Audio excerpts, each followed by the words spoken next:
Está no ar o Giro Metropolitano, um programa do Sistema Jornal do Comércio de Comunicação em todas as suas plataformas digitais e também aqui com você sempre na Rádio Jornal.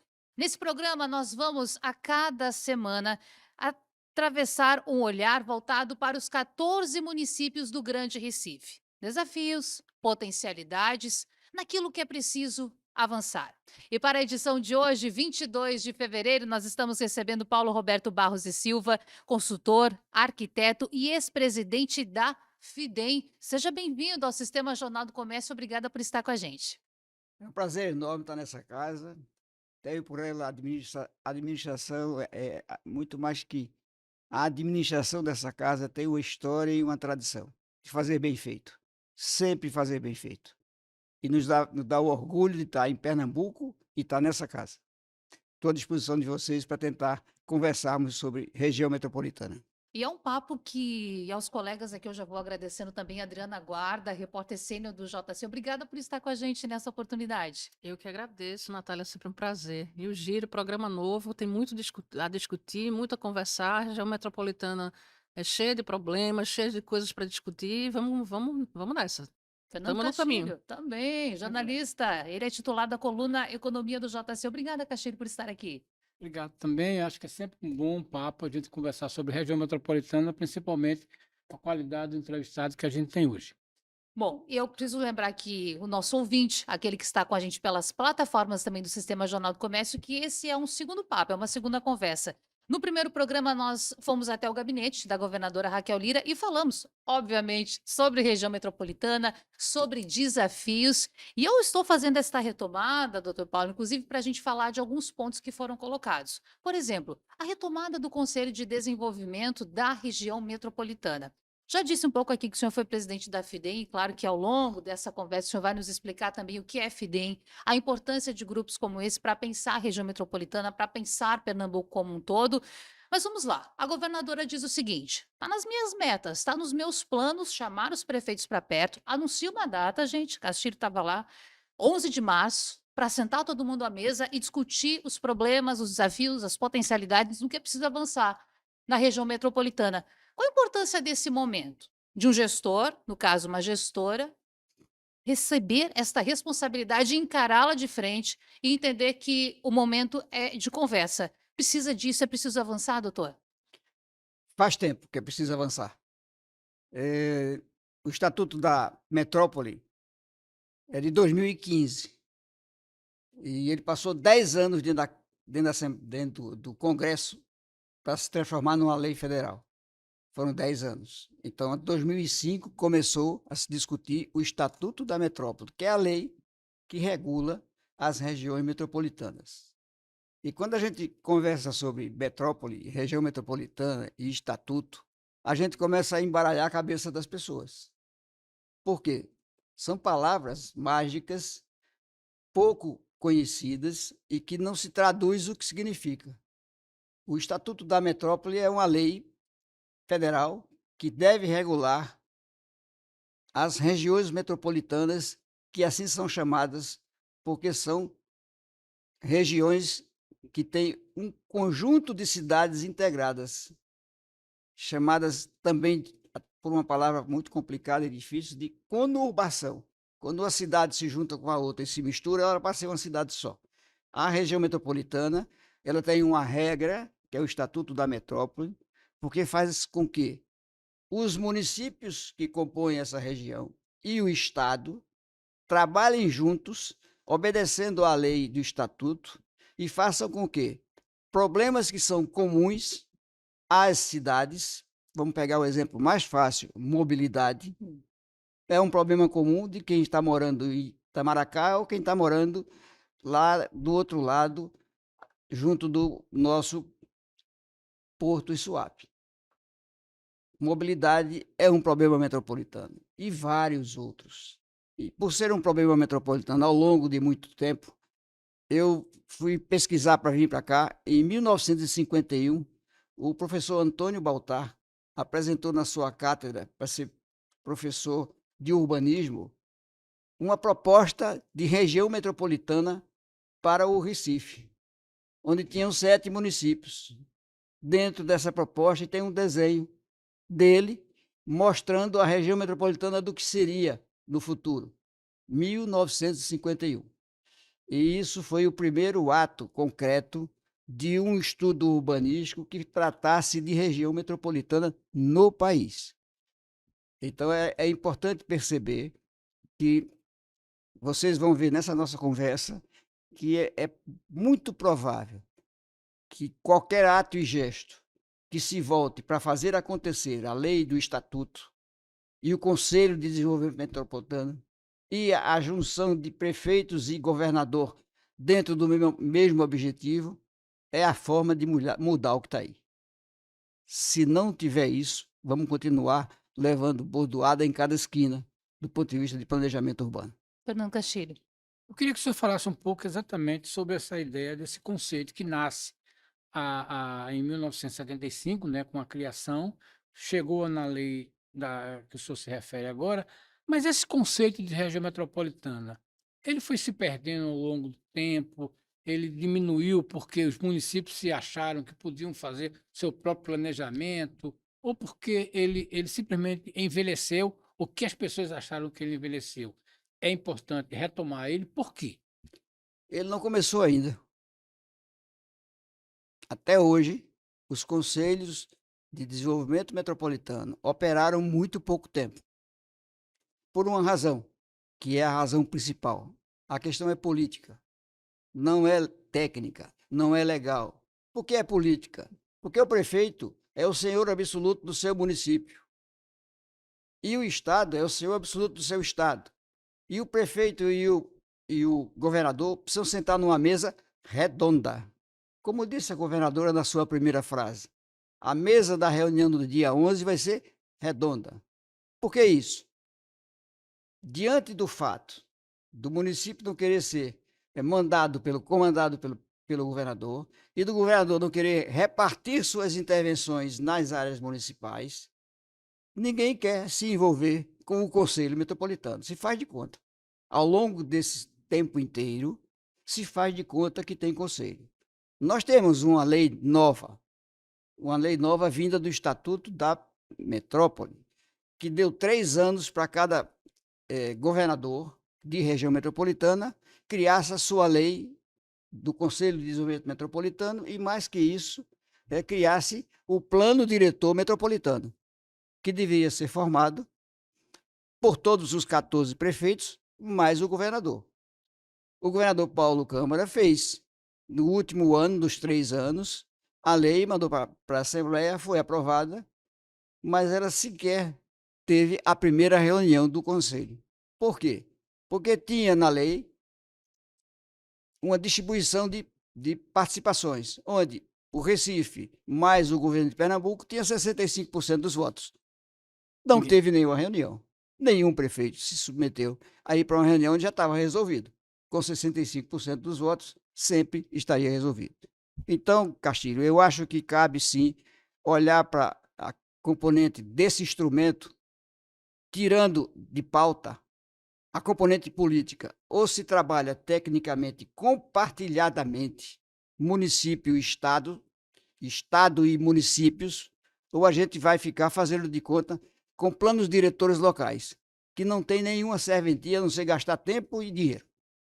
Por quê? Porque são setoriais. Em nenhum plano diretor nesses últimos 20 anos tem na capa ou dentro dele a região metropolitana. É só o município. O plano diretor do município do Recife tem a sua capa. Só o território do município. É inacreditável, mas é assim que é. Cada um olha para o seu pedaço e faz de conta que não tem o outro limite. O limite é do outro lado da rua. Então, essa é uma evidência que tem que passar, sim, por uma vontade política coletiva dos prefeitos e do governo do Estado. O agravamento da situação nas regiões metropolitanas está levando a se botar isso em discussão. O Estatuto está lá. Ele é ótimo, ele é razoável, mas sequer foi testado. Então, essa é uma questão que nos dá muita alegria ver isso em debate, ver isso aqui, ver isso ouvindo a governadora dizer que convocou para o dia 11, que será um dia clássico, se isso vier a acontecer na linha do que é, sim, fazer o Conselho de Desenvolvimento Metropolitano funcionar. Adriana Guarda. Doutor Paulo, o senhor comentou muito bem sobre a questão política, que de fato ela atravanca tudo, né? Ela pode atrapalhar tudo. E a gente sabe que o PDUI já foi feito e que, assim, ele vai se defasando também ao longo do tempo, né? Ele vai se desatualizando. E outra coisa, é muito trabalho fazer aquilo, né? A quantidade de audiências públicas, a quantidade de documento, de proposições à população, né? De participação. É muito trabalho jogado fora em prejuízo da população, né? Vai se fazer isso tudo de novo? É possível só atualizar? Em que pé fica isso aí? Falta decisão política. Eu vou repetir muito isso. Falta decisão política. O plano diretor está pronto há mais de 3 anos, já rodou para chegar aos 3 anos, quase 2, sendo discutido e debatido, mas politicamente nenhum prefeito olhou para ele, Mas esse modelo que está nem o aí é governo do atual? estado olhou para ele. Esse modelo Esse é que está aí, atual? Ele pode ser não, aproveitado? não sei. Por que eu não sei? Hum. Porque ele não foi comparado com o conselho. É preciso que ele vá para dentro do conselho. É preciso que os prefeitos digam sim ou não a cada item do plano diretor. É preciso que o plano diretor, primeiro, ele seja recebido politicamente para poder ele ser operado concretamente. Essa é a questão central. E, de novo, nós precisamos pegar esse plano, entendê-lo como um produto que foi feito com tudo isso que você acabou de dizer, com toda essa preocupação de fazer corretamente, mas que tem um pecado original. A legislação vigente é aquela que dá 65% de votos para o governador e o prefeito. Então, enquanto isso não tiver resolvido, nenhum outro prefeito olhará para o plano diretor que está aí. Ele está amparado nessa lei. Então, essa coisa, Essa é uma primeira missão que tem que ser feita. essa é a preliminar. O Uhum. plano diretor pode ser bom ou ruim, mas antes dele é preciso que exista o conselho e o conselho estruturado de uma forma compartilhada. Ou tem compartilhamento dos 14, ou não tem conselho. E que peso e balança é essa? Porque, por exemplo, o Recife pode pensar assim: ah, mas espera aí. O meu comparecimento em renda, em geração de emprego, é muito maior do que Araçoiaba, do que Itapsuma, do que Ilha de Itamaracá. Então, como fazer isso, doutor Paulo Roberto? Como conseguir sentar todo mundo à mesa? A participação, na sua opinião, deveria ser igual para todos, em poder de decisão. Como fazer para equilibrar todas essas cadeiras e explicar assim, para aquele prefeito da cidade que tem menos habitantes, que tem uma renda muito menor, que sobrevive com o dinheiro do turismo que entra no município, que ele é importante, que ele tem poder de decisão e que o município dele pode alavancar. Para o senhor, todo mundo tem que ter a mesma participação? São dois momentos. Ah, Você tem um momento de decisão e você tem um momento de participação. A participação, do ponto de vista de desembolso de recursos, o Estado é o maior participador. Ele põe mais. Quem põe menos é Araçoiaba. Tem 19 mil habitantes. O Recife tem 1.400.000 habitantes.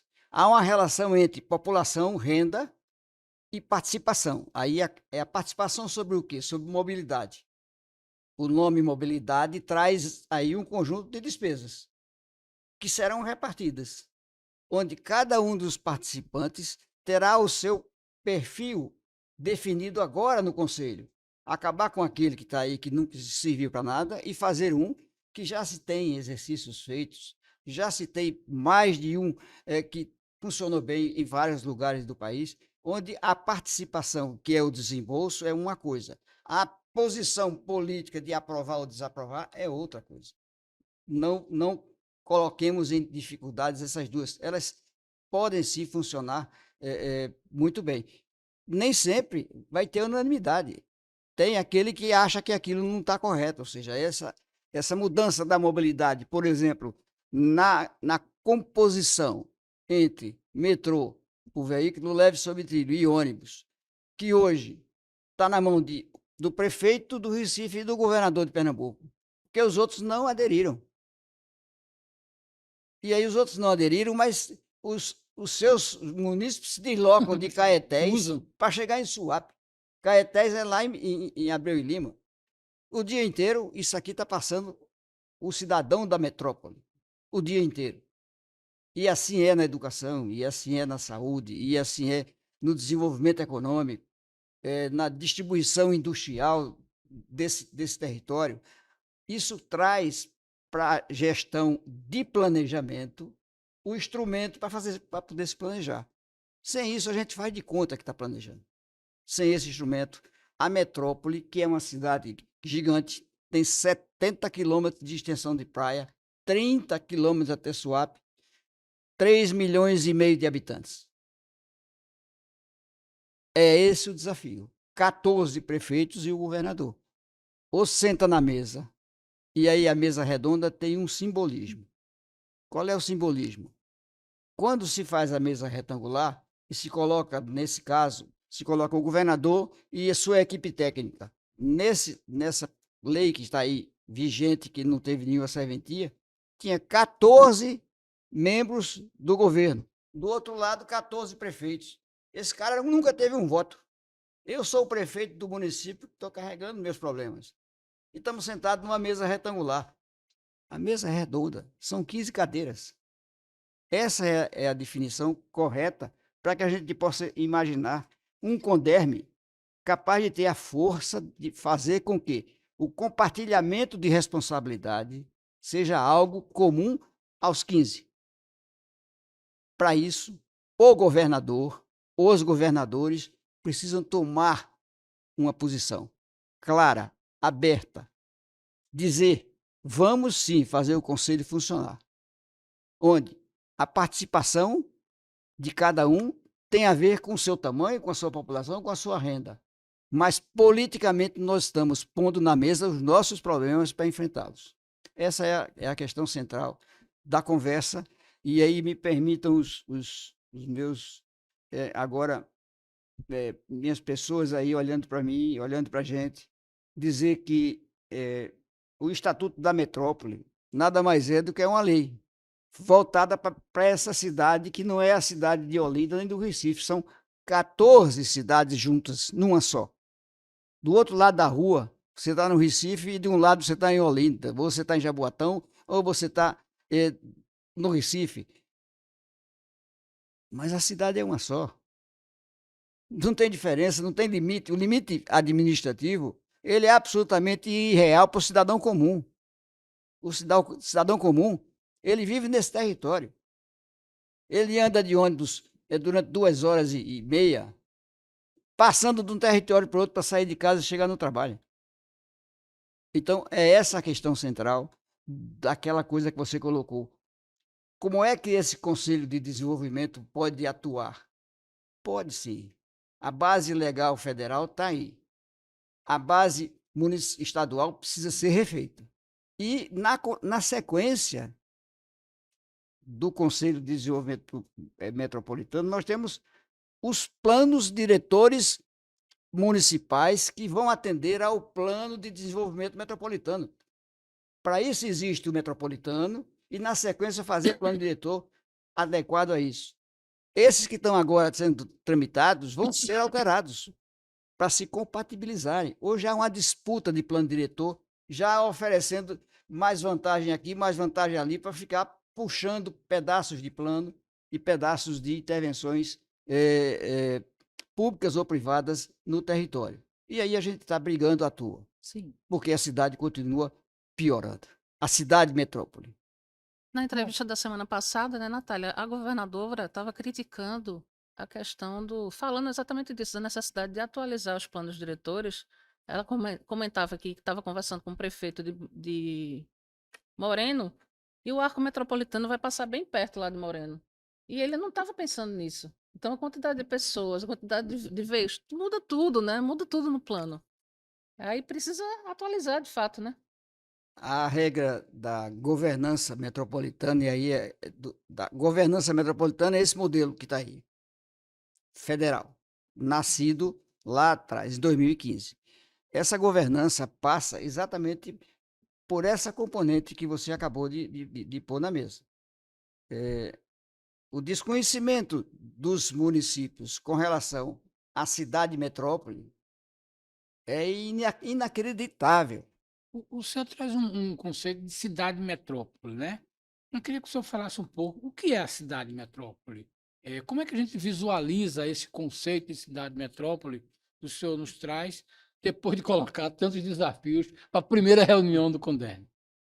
A primeira reunião do CONDERM deve ser uma reunião que tenha uma palavra mágica: compartilhar. Se não houver compartilhamento, não tem CONDERM. Não precisa ter. E mais, depois de compartilhar, cuidar da governança metropolitana. O que é a governança metropolitana?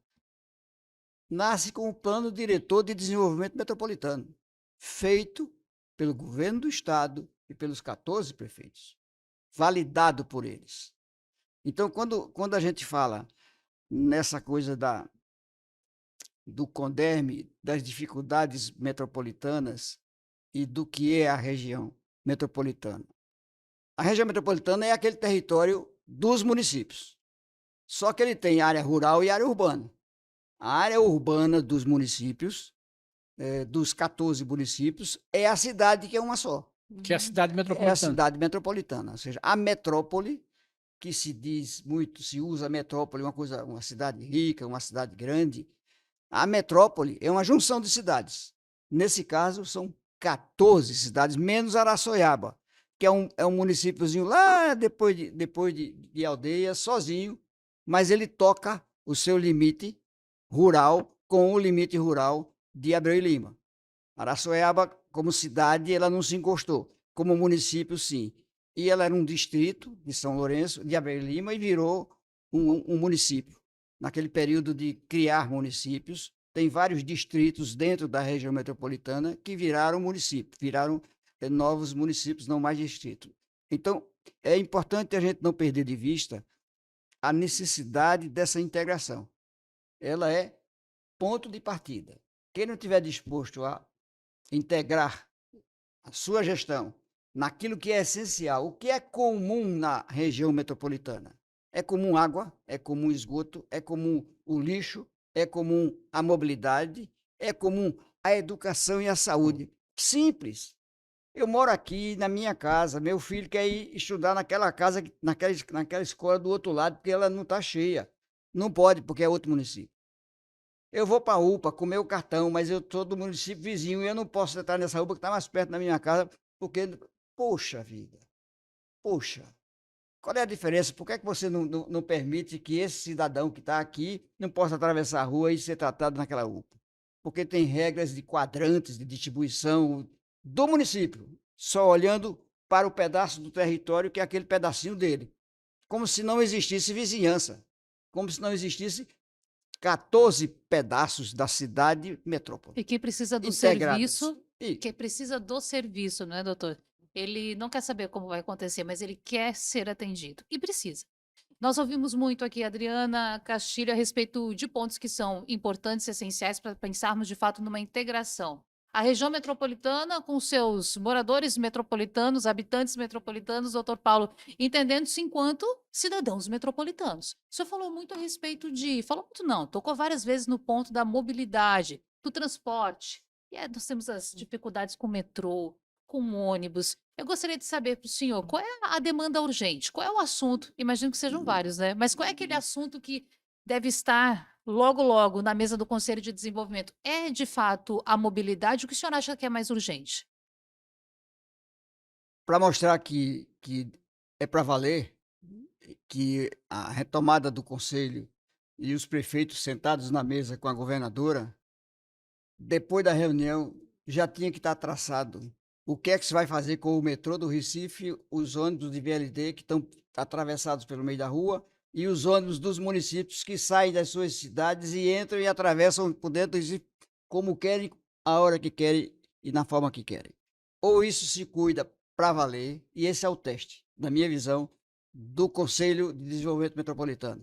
Mobilidade urbana só funciona se estiver integrada. Do jeito que está, é só remendo.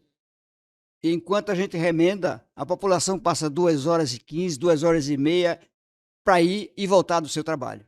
O cidadão comum. E agora cada vez mais complicado. Tem atores novos resolvendo um problema crônico. Os atores novos estão aí. os que são mais carros na rua, com os veículos 99, Uber, etc. E agora, mais gravemente, o uso da moto para transportar pessoas. E isso traz para a mobilidade, primeiro, acidentes diários, depois assaltos permanentes. E o engarrafamento só faz crescer. Não tem mais para onde crescer o território da metrópole. O arco metropolitano, que é um desejo de mais de 20 anos, ele traz sim uma ajuda grande. Tira caminhões de dentro da cidade. Os caminhões todos vão passar por fora. Vão passar depois de Moreno. Vão chegar depois de Itapsuma. Vão chegar lá na porta de Suape. Mas, enquanto isso, a gente tem uma permanente dificuldade cotidiana de fazer o fluxo funcionar. Basta um caminhão estar parado. Porque nossas vias, no máximo, tem 3 faixas quando tem. No geral, as vias estruturais, que são as perpendiculares, as avenidas perimetrais, que a gente tem 3, a quarta é a BR-101, é a avenida perimetral. Ela precisa sair daí, deixar de ser uma via federal e ser a via da região metropolitana, a quarta perimetral. E como é que vai se fazer? Bota o arco lá na frente e se cria a quarta perimetral. Então, essa é uma questão que eu acho que dá, de fato, a condição da gente testar a disposição daqueles que estão sentados, vão estar sentados no dia 11, de enfrentar esse problema. Porque cada um faz de conta que é consigo, mas tira o corpo fora, porque eu não quero meter a mão nisso. E aí é política a decisão. Sim. O senhor nos dá a oportunidade de abordar uma questão que a gente vem observando todos os dias. A região metropolitana e o município do Recife viraram territórios de carros e que a pessoa, normalmente com um passageiro dirigindo seu carro. Essa é uma realidade que está aí para ser equacionada. Mas tem uma coisa que é mais grave, que é o seguinte, que é a não priorização do chamado ônibus, né, e do transporte coletivo. E uma coisa que eu acho mais grave é que a capital, que é para onde vem e para onde vai essa população, ela precisa organizar essa recepção e essa distribuição. E aí tem soluções simples, que a gente diz assim, olha, por que que o ônibus não é priorizado? A gente sabe que não vai ter viaduto, nós sabemos que não vai ter superavenida, mas nós temos 3 faixas que precisamos priorizar isso. O senhor acha que está na hora do chamado da região metropolitana começar a pensar num conjunto de medidas em que o ônibus seja prioridade e o táxi seja complementar e que os outros veículos sejam a partir disso aí? Mas que o cidadão sinta que, onde não tem metrô, o ônibus é o veículo dele, para ele não ser forçado a ir para o Uber Moto, para o Uber ou para o 99, ou para o seu carro particular? Essa figura do ônibus, que é que é o bom ou ruim, transporta mais de 1.400.000 pessoas por dia. A figura do ônibus, até que a gente consiga mudar o formato do que é o trânsito na cidade, ela é indispensável. Nós não temos metrô. Vamos demorar aí 10 anos para ter um metrô que passe pelos caminhos que devia ter passado. O metrô tem 2 erros graves, enormes. O metrô nasceu usando a linha de trem antiga. Só teve aqui no Brasil, só teve essa solução. Tinha 2 linhas de trem abandonadas e botaram o metrô em cima. O metrô daqui não faz de conta. Por isso que ele é pendurado num fio e não anda como os outros metrôs. E por isso que a serventia dele é a metade do que deveria ser. Porque ele nasceu dentro de um modelo equivocado. Não olhou para a cidade da região norte, não olhou para a região centro, e tem 2 bandas que são 2 trens velhos. Quando você coloca a questão da mobilidade, carro versus ônibus versus as outras coisas, me preocupa muito o discurso, que é um discurso legal. Hoje está no jornal, vocês colocaram a possibilidade de ter para as motos uma faixa. Poxa vida, essa faixa não vai existir, só quando não tiver carro na frente, nem ônibus, e se tiver vai ser mais acidente. Essa faixa é um delírio. A ciclofaixa é outro delírio, desculpem os ciclistas. Eu olho muito a ciclofaixa da Avenida Agamenon Magalhães, porque eu ando de táxi. Eu não ando ainda nesse novo, que é complicado. O táxi antigo me leva para os mesmos lugares. Não vejo bicicleta na faixa central. Passa um e toda a via Agamenon Magalhães. Então, a cidade tem uma prioridade, que é ter ônibus. Porque o ônibus chega aonde? Chega lá onde mora o cidadão. E chega aqui onde mora o trabalho. O que não pode, e aí do ponto de vista de ônibus, é você ter que trocar de ônibus 2 vezes, 3, para ir para o mesmo lugar. Você dá uma volta lá no Ibura, de quase 6 quilômetros, para ir para o mesmo lugar, para poder pegar o outro ônibus para ir para o trabalho, porque não tem essa ligação aqui. Então, o roteiro de ônibus é Tem um que ser revisto, despropósito, é um desperdício que De se faz. combustível, inclusive. De combustível e de mais grave, de tempo. Tempo. Então, aquela fila de gente nos terminais de integração, em alguns, outros não tem nenhuma alma, é fantasma. Terminais de integração fantasma e terminais de integração superlotados. Falta um plano de mobilidade metropolitano. Enquanto for do município que não quer saber dele, bota só seus ônibus lá resolvido com seus fazedores de transporte de massa com meia dúzia de ônibus. E o governo do estado não tem como botar para valer uma legislação só compartilhada, porque aí o município tem que participar. Se ele não participar, você não consegue resolver lá naquele pedaço. A gente vai continuar sofrendo o que está sofrendo, com o agravante das alternativas que são absolutamente inviáveis. Não vai ser o 99, não vai ser o Uber, não vai ser a moto que vai resolver isso. Não vai ser o metrô enquanto ele não for mudado. O metrô que está aí não consegue transportar o que é demandado pela cidade. O metrô que está aí precisa mudar. Ele precisa ir para o norte. Ele precisa ir para o eixo da PE15. Metrô. O VLT é uma solução de pouca vida, porque não aguenta uma cidade como o Recife, é uma cidade antiga, de ruas e curvas e retas em ângulo. Está com aquele bicho, ele tem poucos lugares para ele andar. Ele é enorme, mas ele não tem o espaço necessário para fazer giros. O ônibus resolve, se tiver bem planejado. Eu entendo que o Recife ainda pode andar de ônibus aí umas 2 décadas.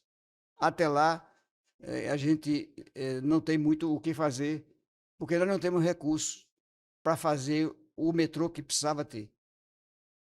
E que no Recife não dá para fazer túnel. Não dá para fazer metrô por debaixo do chão. Começa por aí. Metrô enterrou, não tem não. Aqui não enterra nada, porque se enterrar, morre afogado. Metrô vai ficar cheio d'água com tudo. A gente sabe disso. Então é preciso que se olhe para o metrô com um olhar. O que está aí, se estiver bonitinho, funcionando, toda a rede que está aí, vai transportar quantas pessoas? No máximo 450 Você mil. sabe. No limite. No limite. Esse é o número de interrogação. Né? Vai ter 1 milhão aí a mais, esse 1,5 milhão rodando, sendo transportado. E esse 1 milhão está diminuindo, está fazendo o quê? Correndo o risco de morrer trepado numa moto. Paulo Roberto Barros e Silva, consultor arquiteto e ex-presidente da FIDEM, participando desse giro metropolitano. Uma alegria para a gente estar discutindo questões metropolitanas com um olhar crítico, não é, Adriana Guarda? E falando de problemas que mas tão presentes na vida de quem mora no Grande Recife. Tem mais questões para a gente colocar com o professor? Claro, uma aula dessas aqui a gente tem que mais explorar ele, né? Vamos lá, professor, a gente sabe que a região metropolitana do Recife é bem grande, né? É a 7ª maior do país. Para um país que tem 27 estados, é muita coisa, né? É uma região muito adensada, né? Para explicar ao nosso leitor, é muita gente morando no mesmo lugar, sendo meio dividindo o mesmo espaço, né? E tem vários problemas, a gente falou bastante da questão da mobilidade, mas a gente se depara com a questão da habitação, que é bem grave hoje. E a gente tem o exemplo de Jardim Monte Verde, né, das cheias que mataram as pessoas ali nas barreiras, e as barreiras estavam ali em fronteira, né? Recife e Jabotão. Uma divisa que ninguém sabia a quem pertencia e ficou aquela confusão. São muitos problemas, né? Tem as questões climáticas que agravam esses problemas. De onde é que vai vir o dinheiro para fazer tanta coisa? Se fala numa discussão interfederativa, né? O que danado é isso? A gente gasta muito dinheiro à toa. Desculpem os gestores públicos. Se usa o dinheiro nas prioridades, mas não com a prioridade que deveria ser usada. Se a gente olhar os 4, os 5 municípios que têm mais receita, que são Cabo, Recife, com seus 40% do todo da região metropolitana, a Prefeitura do Recife tem. E os outros 4 que compõem Jaboatão, o Cabo, Ipojuca e a parte aqui norte de Igaraçu, juntos, esses 5 correspondem a 80% da receita anual do Recife. Por que eu digo que a gente tem dinheiro sobrando, entre aspas? Porque não se usa prioritariamente o dinheiro no lugar que devia ser usado. Depois do carnaval, desculpem os carnavalescos, depois do carnaval, a gente não sabe quanto o Estado e os municípios gastaram em uma semana. Mas a gente sabe quanto vai gastar de demanda de recursos até o fim do ano, para a área de saúde ou de educação. As intervenções urbanas, elas são caras, mas elas são necessárias e, por isso, prioritárias. A prioridade do uso do dinheiro leva a você dar, por exemplo, para a habitação, uma nova engenharia. Vocês conhecem Santa Amaro. Quem passa na Agamenon Magalhães vê no meio de Santa Amaro, que é aquela densidade onde só tem telhado colado no outro. Se olhar no Google, vê que é tudo telhado colado no outro. E uns bequinhos, toda a região de Santa Amaro, que está na Avenida Agamenon Magalhães, colada com o Shopping Center Tacaruna. Está lá 2, 3 pavimentos, que é uma lajezinha em cima da outra, na Avenida Agamenon Magalhães. No meio de Santa Amaro, sobe uma torre belíssima, de vidro verde. Está lá no meio. Ninguém sabe o que é aquilo. Eu demorei para entender e saber o que era aquilo. É a sede da Compesa. Significa dizer que está sobrando dinheiro na Compesa. E não era para estar faltando água. É a sede da Compesa. Eu já quis mostrar mais de uma vez a prefeitos que Santa Amaro é o exemplo de como resolve a habitação popular. Aquele metro quadrado vale uma fábula. Vamos trocar o metro quadrado horizontal pelo vertical? Vamos pegar uma quadra inteira e subir? Dá para subir numa quadra inteira, e agora vocês têm Minha Casa Minha Vida 2, que é R$190 mil o apartamento, com 14 andares, com 20 pavimentos, feitos de uma vez só de concreto. Bote no meio de uma quadra que aqueles caras que estão no chão vão ficar ricos. Vão ganhar 3 apartamentos numa permuta. Eles moraram no mesmo lugar. Então, é preciso pensar com ruptura para cuidar da habitação. É ruptura. Aquilo que se faz botando plástico e botando aqueles pedaços de asfalto e plantando coisas, não vai resolver, porque quando você acaba de botar, o cara pendura a casa em cima do cimento. Ele não tem onde morar, ele não tem o que fazer, ele pendura a casa e fica rezando, esquece que aquilo vai cair de novo, porque ele está em cima de uma rampa. Ou você pega a área plana e concentra e sobe, verticaliza e esquece e tira das bordas dos morros as pessoas que moram penduradas. Agora, com um agravante que antigamente eu conheci muito morro, porque eu fui secretário de Planejamento da Prefeitura do Recife e presidente da UBA ao mesmo tempo. Eu assisti e fui para o momento em que caiu o morro e morreram 52 pessoas. Eu vi um avô desenterrando os netos. Lá atrás. E a gente fez a mesma coisa. Botando cimento, tapando, tirando as casas que caíram, e de repente, 2 anos depois, tinha a casa pendurada em cima da área, da área que caiu. Pendurada no nada, em cima de uma laje e da laje pendurada no chão. Então, ou a gente cuida, enfrentando a questão habitacional de forma direta, não é tirando daqui e botando em Paulista. Não é Curado 1, 2, 3 e 4. Não é Maranguape 1, 2, 3. Não é Caetés 1, 2, 3. Que são os lugares onde se colocou cerca de 100 mil unidades em 4 anos. BNH soltando dinheiro e era pegando as comunidades e colocando para fora. Quem está aqui agora? Os que chegaram. Recife é o centro, o centro do sonho. Você sai de onde está e vem para aqui. Os que conseguem sonhar e ter vida estão pendurados no morro. Os que não conseguem estão na rua dormindo embaixo daqui, do centro da cidade. Doutor Então, Paulo, só para concluir essa coisa da percepção do uso do recurso. O que é prioritário? Prioridade é cuidar de quem mais precisa. Prioridade é evitar que do terminal da fase de estudo da criança para a adolescência, ele se perca no meio do caminho, porque ele não sabe somar nem ler. Prioridade é isso. Quando eu vejo obras urbanas em todos os municípios, todos aqui, em Carpina, em Garanhuns, com embelezamento urbano e a miséria junto, é difícil de ver. Fernando Castilho, para eu só encerrarmos. queria uma pergunta sobre, se a gente tomar a região metropolitana como uma grande família, a gente tem que considerar o governo do estado como mãe, mas a cidade do Recife como o irmão mais velho. E, historicamente, o irmão mais velho toma conta dos irmãos mais novos. Como é que o Recife precisa, qual é o lugar de fala, de voz e de atitude da cidade do Recife, que é para onde vem, para onde vão 1.400.000 pessoas todos os dias? Sentar na mesa redonda. Se o Recife não sentar na mesa redonda, não tem Conderme. Simples. Você acabou de dizer a razão.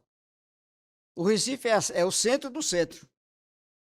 É onde gera emprego, é onde gera renda, é onde as pessoas vêm, trabalham e voltam para suas casas. A periferia é dormitório. O Recife é vivo.